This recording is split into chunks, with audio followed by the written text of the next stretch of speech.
Welcome to एनजीकॉन academy. इस lecture में हम ट्रांजिशन एलिमेंट्स के कॉम्प्लेक्स और कोऑर्डिनेशन कंपाउंड्स को डिस्कस करेंगे। तो first of all let's take the concept of complex compounds. तो बेसिकली कॉम्प्लेक्स कंपाउंड्स हमारे पास एडिशन कंपाउंड्स की एक टाइप है। नाउ एडिशन कंपाउंड्स बेसिकली खुद क्या चीज़ है? So sometime it happens that you add two already formed compounds, पहले के दो compounds, for example compound A और compound B जो कि दोनों separate stable compounds हैं, इनको हम जब ऐड करते हैं तो ये एक नया कंपाउंड बना देते हैं। ऐसे कंपाउंड को कहते हैं एडिशन कंपाउंड्स, जो ऑलरेडी फॉर्म्ड कंपाउंड्स की एडिशन के बाद बनता है। नाउ एडिशन कंपाउंड्स की हमारे पास दो टाइप्स हैं।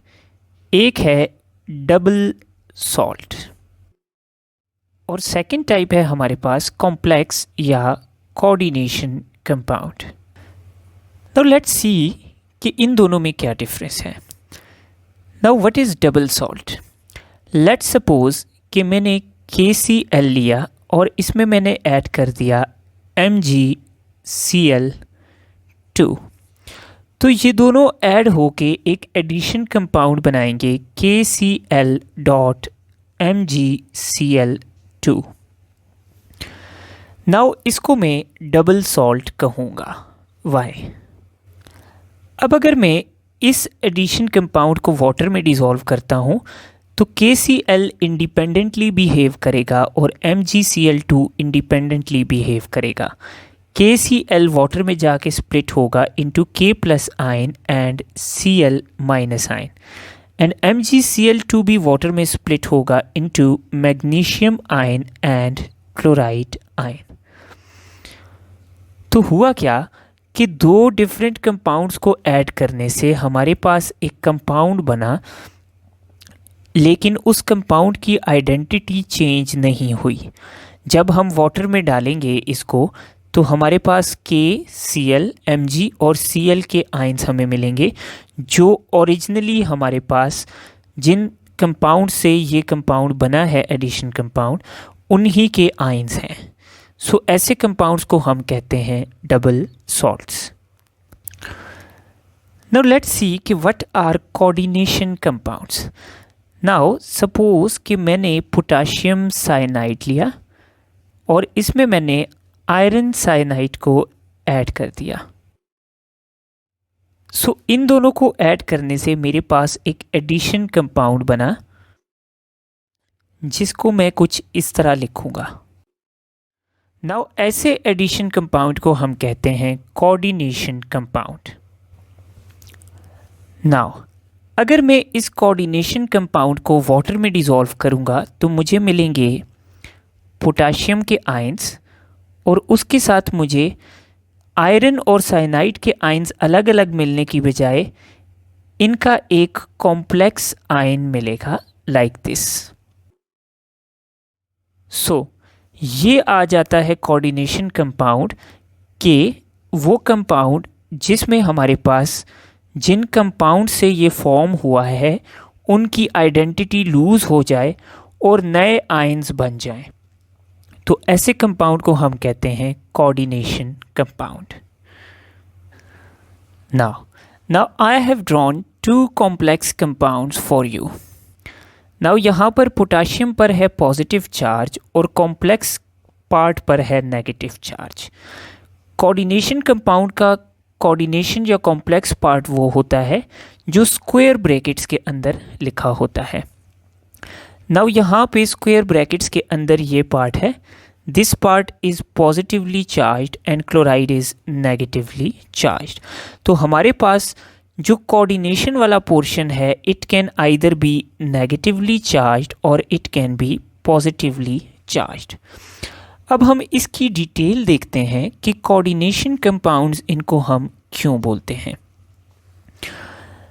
नाउ ये जो स्क्वायर ब्रैकेट के अंदर पोर्शन है, I take FeCN6. So this is iron और ये 6 साइनाइड आयंस हैं जो कि आयरन के इर्द गिर्द हमारे पास मौजूद हैं। नाउ बेसिकली आयरन हमारे पास ट्रांजिशन एलिमेंट है। तो ट्रांजिशन एलिमेंट की एक कैरेक्टरिस्टिक है कि इसके अंदर d ऑर्बिटल्स एम्प्टी फॉर्म में हमारे पास मौजूद होते हैं जो इलेक्ट्रॉन्स को एक्सेप्ट कर सकते हैं, और साइनाइड हमारे पास क्या है, नेगेटिवली चार्ज्ड हैं जो इलेक्ट्रॉन्स को डोनेट कर सकते हैं। तो यहाँ पे आयरन है मेरे पास 2+ की फॉर्म में। Iron is in the form of 2+ ion. तो अगर मैं 2+ की फॉर्म में आयरन की कन्फिग्रेशन देखूं तो नॉर्मली आयरन की कन्फिग्रेशन है 4s2 3d6, लेकिन अगर आयरन 2+ की कन्फिग्रेशन की मैं बात करूं तो इसका 4s एम्प्टी होगा, 4s0, और 3d में हमारे पास 6 इलेक्ट्रॉन्स मौजूद होंगे। नाउ अब आयरन में स्पेस कहाँ से बनती है, तो इसके 4s में 2 इलेक्ट्रॉन्स की स्पेस है। देन इसके जो 3d ऑर्बिटल्स हैं वो टोटल हैं 5 इन नंबर। तो होता क्या है कि ये जो 6 इलेक्ट्रॉन्स हैं ये अपने आप को पेयर अप कर देते हैं बॉन्डिंग से पहले। तो अब ये 6 इलेक्ट्रॉन्स d ऑर्बिटल के पेयर अप हो गए। इसके अलावा आयरन के लास्ट शेल में 4p ऑर्बिटल भी है जो कि टोटल 3 इन नंबर हैं। तो अब अगर मैं आयरन की बात करूं तो आयरन 2 इलेक्ट्रॉन्स 4s में एक्सेप्ट कर सकता है, 2 इलेक्ट्रॉन्स 3d1 में और 2 इलेक्ट्रॉन्स दूसरे 3d में। इसी तरह 2 इलेक्ट्रॉन्स 3-4p में एक्सेप्ट कर सकता है। यानी 2+ की कन्फिग्रेशन में आयरन मेरे पास 6 पेयर्स ऑफ इलेक्ट्रॉन्स को एक्सेप्ट कर सकता है क्योंकि इसके अंदर 6 ऑर्बिटल्स में जगह मौजूद है। तो व्हाट हैपन्स कि साइनाइड आयन अपने एक्स्ट्रा इलेक्ट्रॉन्स डोनेट करता है आयरन के एम्प्टी ऑर्बिटल्स में, और यूं हमारे पास साइनाइड आयन और आयरन के दरमियान कोऑर्डिनेट कोवलेंट बॉन्ड बन जाता है। कोऑर्डिनेट कोवलेंट बॉन्ड वो टाइप ऑफ कोवलेंट बॉन्ड है जिसमें हमारे पास 2 एटम्स एक दूसरे के साथ इलेक्ट्रॉन्स शेयर करते हैं, लेकिन जो शेयर्ड पेयर ऑफ इलेक्ट्रॉन है वो सिर्फ एक एटम की तरफ से आता है, दूसरा एटम कोई कंट्रीब्यूशन नहीं करता शेयर्ड पेयर ऑफ इलेक्ट्रॉन्स में। तो ये म्यूचुअल शेयरिंग नहीं होती नॉर्मल कोवलेंट बॉन्ड की तरह, बल्कि एक्सक्लूसिव शेयरिंग होती है जिसमें सिर्फ एक एटम अपने दोनों इलेक्ट्रॉन्स लाकर दूसरे एटम के साथ शेयर करता है। इसी तरह साइनाइड का जो आयन है वो अपने दोनों एक्स्ट्रा इलेक्ट्रॉन्स आयरन के एम्प्टी ऑर्बिटल्स के साथ शेयर करता है और उसके साथ कोऑर्डिनेट कोवलेंट बॉन्ड बनाता है। तो आयरन का 6 साइनाइड के साथ कोवलेंट बॉन्ड है, तो इसको हम ब्रैकेट में इनक्लोज कर देते हैं। तो ये जो ब्रैकेट के अंदर पोर्शन इनक्लोज्ड है, तो यहाँ पे कोऑर्डिनेशन हुई है, कोऑर्डिनेट कोवलेंट बॉन्ड बना हुआ है, इसलिए इस कंपाउंड को हम कहते हैं कोऑर्डिनेशन कंपाउंड या कॉम्प्लेक्स कंपाउंड। नाउ अगर मैं कॉम्प्लेक्स कंपाउंड की बाकी बॉन्डिंग की बात करूं तो इस कॉम्प्लेक्स पे चार्ज है 4-। अब ये 4 पोटाशियम आयंस के साथ क्या होगा, अटैच, लेकिन इस आयन यानी कॉम्प्लेक्स आयन और 4 पोटाशियम आयंस के दरमियान जो बॉन्डिंग होगी दैट विल बी आयनिक। तो कॉम्प्लेक्स कंपाउंड्स में बेसिकली क्या होगा, ये जो आपके पास कॉम्प्लेक्स वाला पोर्शन है स्क्वायर ब्रैकेट्स के अंदर, इसके अंदर अंदर कोऑर्डिनेट कोवलेंट बॉन्ड होगी, जबकि इससे बाहर दूसरे आयन के साथ इसका बॉन्ड क्या होगा, आयनिक बॉन्ड होगा। तो स्क्वायर ब्रैकेट के अंदर कोऑर्डिनेट कोवलेंट बॉन्ड है और इधर से बाहर क्या है, आयनिक बॉन्ड है। So this is how coordination complexes are formed. Now यहाँ पर हम एक और इम्पॉर्टेंट बात भी कर सकते हैं। साइनाइड आयन इलेक्ट्रॉन डोनेट कर रहा है आयरन को, सो इसको हम इलेक्ट्रॉन डोनर या न्यूक्लियोफाइल भी कह सकते हैं इस रिएक्शन में। और आयरन का एटम इलेक्ट्रॉन्स एक्सेप्ट कर रहा है साइनाइड से, तो इसको हम इलेक्ट्रॉन पेयर एक्सेप्टर या इलेक्ट्रोफाइल भी कह सकते हैं।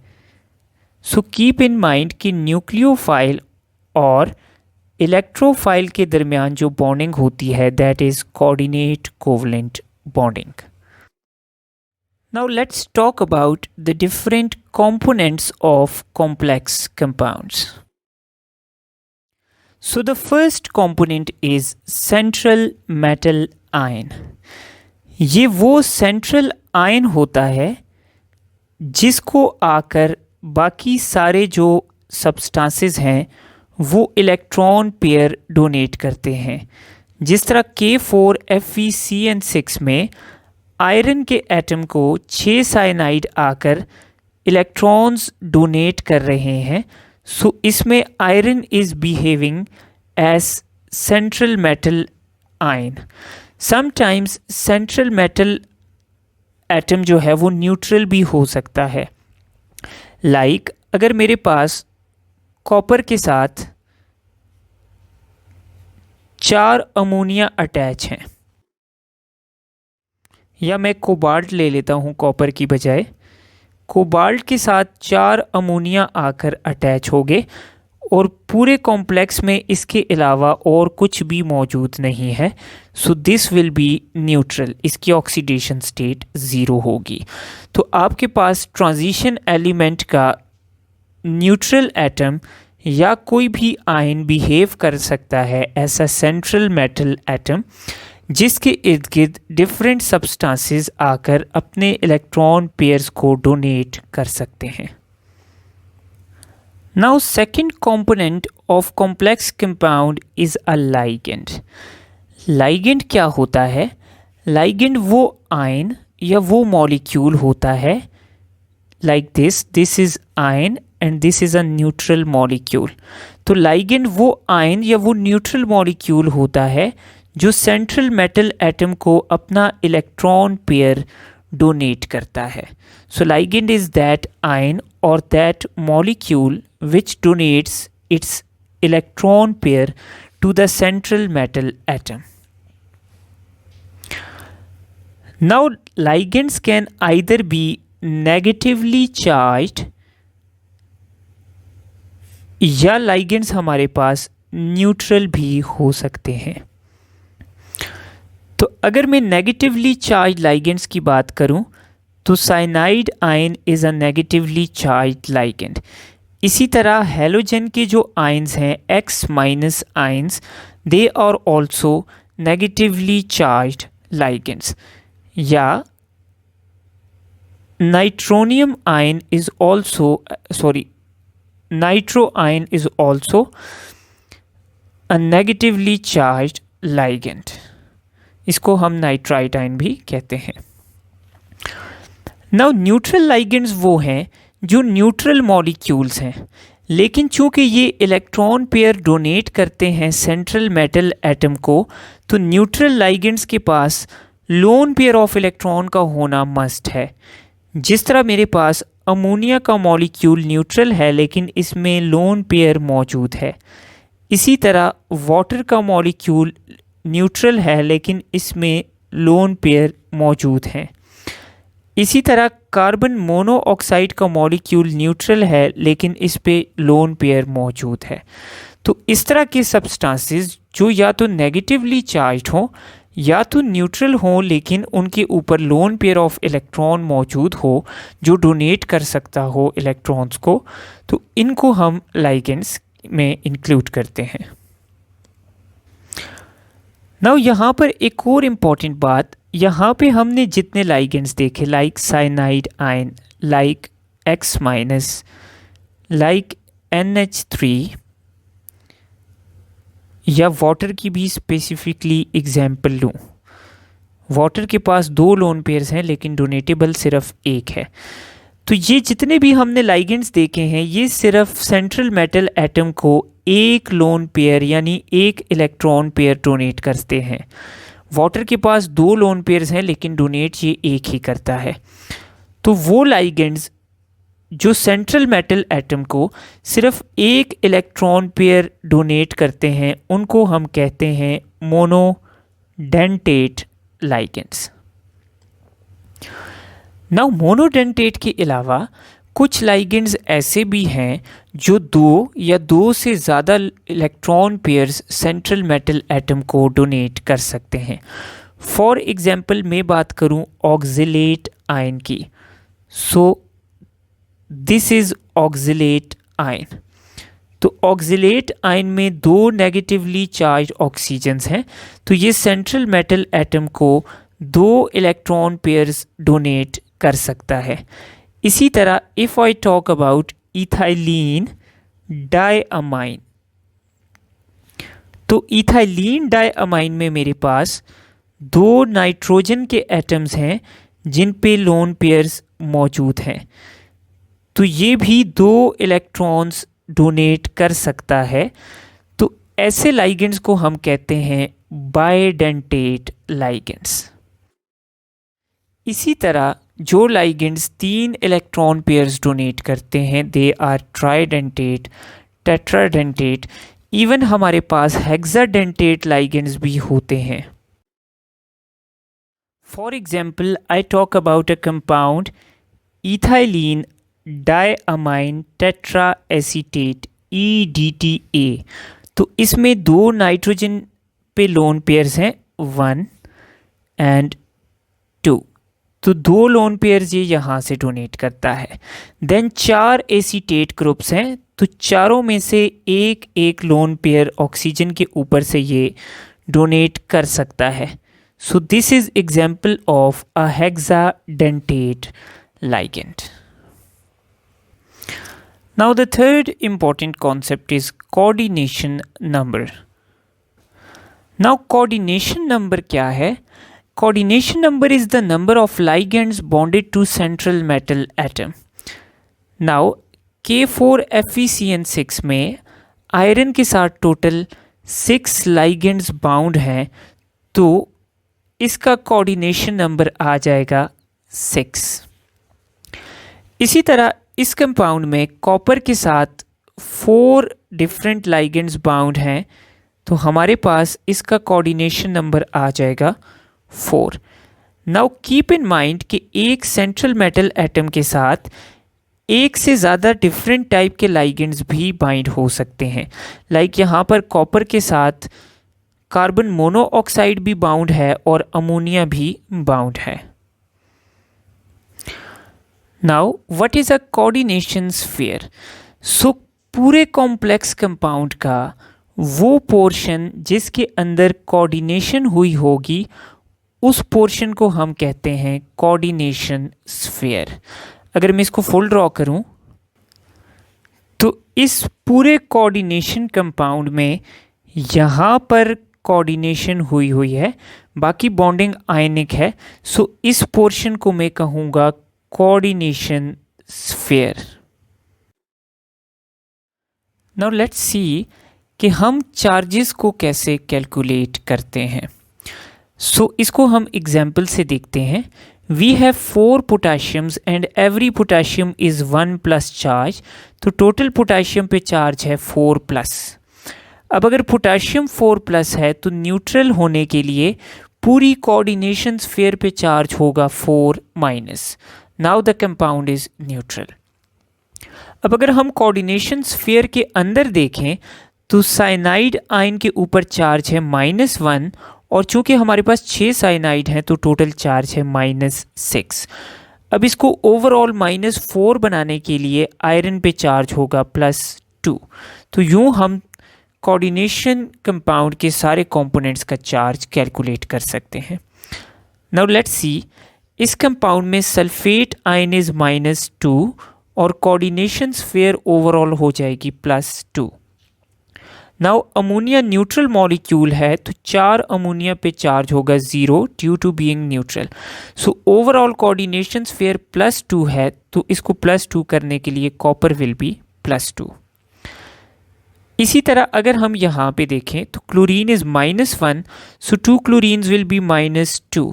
इसको बैलेंस करने के लिए coordination sphere will be +2। Now यहाँ पर ये ऑक्जिलेट आयन है, हर ऑक्जिलेट आयन पे -2 चार्ज है, तो 2 ऑक्जिलेट आयन पे ओवरऑल -4 चार्ज है। नाउ ओवरऑल कोऑर्डिनेशन स्फीयर +2 है, तो इसको +2 करने के लिए प्लैटिनम पे चार्ज होगा +6, हम यहाँ पर लिख लेते हैं। Although this is one of the wrong examples, but this is just for practice. So यूँ हम चार्ज कैलकुलेट कर सकते हैं किसी भी कोऑर्डिनेशन कंपाउंड के किसी भी कंपोनेंट के ऊपर। Now the last concept regarding coordination compound is chelate. Now it is pronounced as chelate. So it is chelate. Now what is a chelate? Now let's suppose कि मेरे पास central metal atom है, इसके साथ 4 ligands ने आके coordination कर ली। So यहाँ पर इसके साथ 4 ligands आकर attach हो गए like this. Now अगर मैं इस कंपाउंड का स्ट्रक्चर देखूं तो ये सेंट्रल मेटल एटम है और इसके साथ 4 ligands अटैच्ड हैं। So this is an open structure, इसमें कोई रिंग मौजूद नहीं है। नाउ लेट्स सपोज कि मेरे पास एक और सेंट्रल मेटल एटम है, इसके साथ 2 मोनोडेंटेट ligands आकर अटैच हुए लाइक दिस, और यहाँ पे एक बाइडेंटेट लाइगेंड आकर अटैच हुआ। फॉर एग्जांपल में ऑक्जेलेट आयन जो कि एक बाइडेंटेट लाइगेंड है, उसको यहाँ पर इसके साथ अटैच कर देता हूँ लाइक दिस। तो अब अगर मैं इस कंपाउंड का स्ट्रक्चर देखूँगा तो ये जो पहले 2 लाइगेंड्स हैं ये हमारे पास क्या हैं, ओपन है, लेकिन इस तरफ से कंपाउंड में एक रिंग फॉर्म हो गया है लाइक दिस।